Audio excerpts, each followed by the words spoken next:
I was working with someone who had done 6 months of research on a new area that this company wanted to get involved in. And he had 15 minutes to make his presentation to the board of directors. Now, this company had been extremely successful in its sales and marketing efforts over the years. No question about it. So successful.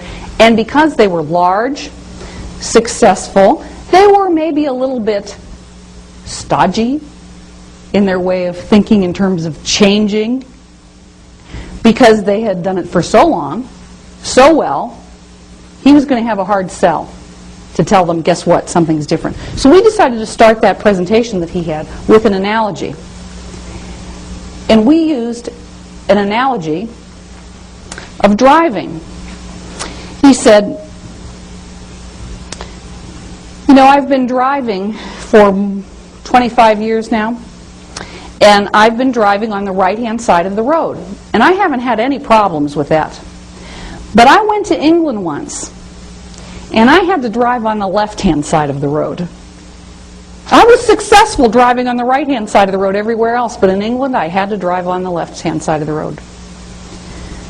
So too with this new product line.